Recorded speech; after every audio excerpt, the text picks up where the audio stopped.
La lista de libros prohibidos en Cuba es conocida, pero también hay otras secuestradas.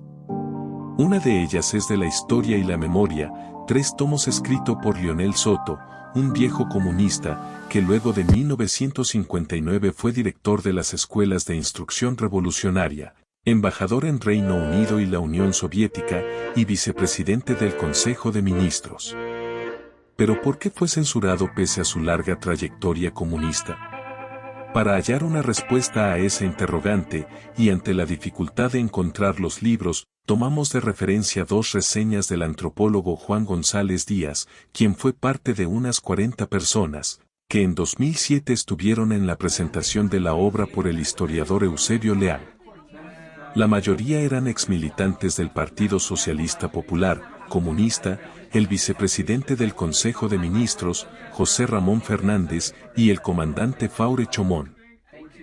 Los 3 tomos fueron publicados por la editorial Simar S.A., creada, como el autor reveló a algunos amigos, con $30,000 de la llamada reserva del comandante, que manejaba Castro a su discreción.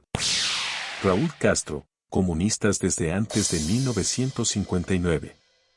Desde el primer tomo se encuentran elementos para explicar la desaparición del libro, con informaciones diferentes a la historia oficial, al afirmar que en 1959 Raúl Castro integró en secreto el Buró Nacional de la Juventud Socialista. Según la versión, Raúl viajó a una conferencia juvenil en Viena en enero de 1953 y luego a Rumanía, Checoslovaquia y Polonia, con apoyo del Partido Socialista Popular, que en 1959 lo ascendió, en secreto, al Buró Nacional de la organización.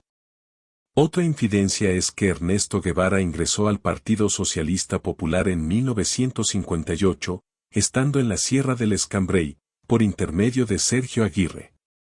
Sobre los años estudiantiles de Fidel Castro, expone aspectos nada halagüeños cuando dice: Fidel no contó con el apoyo mayoritario de los estudiantes de su facultad y no era, como se ha referido en ocasiones, un líder reconocido por la generalidad de los estudiantes.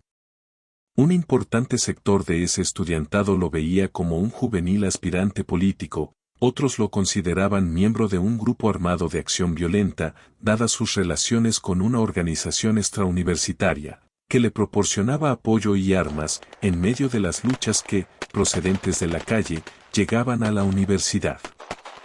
Fui yo, personalmente, quien le dio a conocer a la dirección del Partido Socialista Popular las cualidades de Fidel como líder juvenil. El partido, dentro y fuera de la universidad, trabajó en aras de destacar y proyectar la imagen de Fidel, defendiéndolo de cualquier acusación.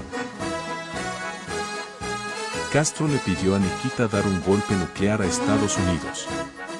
El segundo tomo, 1962 a 1978, contiene más elementos explosivos, al describir cómo durante la crisis de los misiles, Castro le propuso a Nikita Khrushchev dar el primer golpe nuclear a los Estados Unidos, aunque significara la desaparición de Cuba. En el tercer tomo, hay apreciaciones muy críticas de la administración del Estado por el Partido Comunista, que ilustra con irrentabilidad de las empresas, incluso mientras Cuba recibía miles de millones de dólares en subvenciones de la Unión Soviética y sus aliados.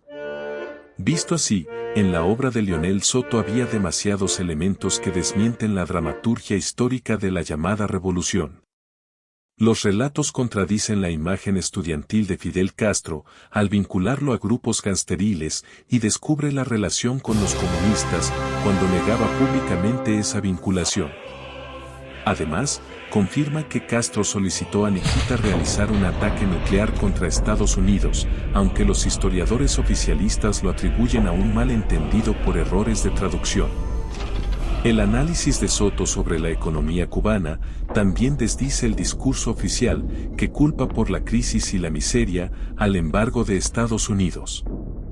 Ante la complejidad de desmentir públicamente a Lionel Soto, teniendo en cuenta la fuerza testimonial de la fuente, se optó por desaparecer la voluminosa obra, al punto que hoy la mayoría de los cubanos desconoce su existencia.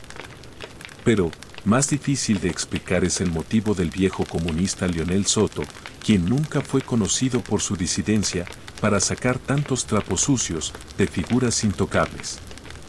Quizás una explicación sea el resentimiento con Castro, que secuestró todo el poder y pasó de apéndice de los comunistas a ser su comandante en jefe.